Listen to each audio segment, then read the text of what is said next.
विज्ञान तथा प्रविधि र वातावरण।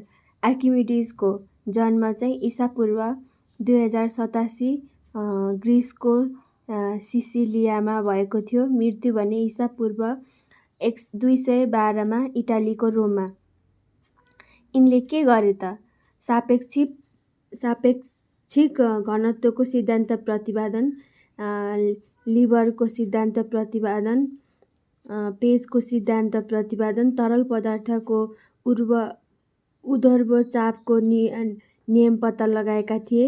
वृत्तको क्षेत्रफल र परिधि निकाल्ने सूत्र पत्ता लगाए। स्फियर, सिलिन्डर, प्याराबोला आदि क्षेत्रफल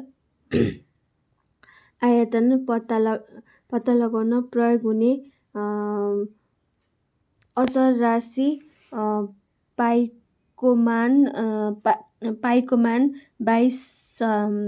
22/7 पत्ता लगाएका थिए। ल अफ फ्लोटिङ पत्ता लगाएका थिए। सूर्य र चन्द्रको व्यास नाप्ने तरिका पत्ता लगाएका थिए। अप्टिक सम्बन्धी शक्तिशाली लेन्स र ऐना पत्ता लगाएका थिए। हाइड्राउलिकमा प्रयोग हुने वाटर स्क्रूको आविष्कार गरेका थिए।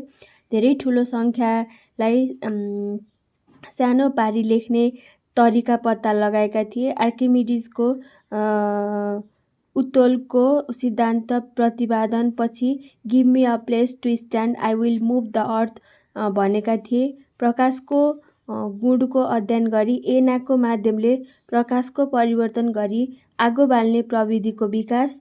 सुनको मुकुटको शुद्धता पत्ता लगाउने क्रममा आर्किमिडिजको सिद्धान्त पत्ता लगाए।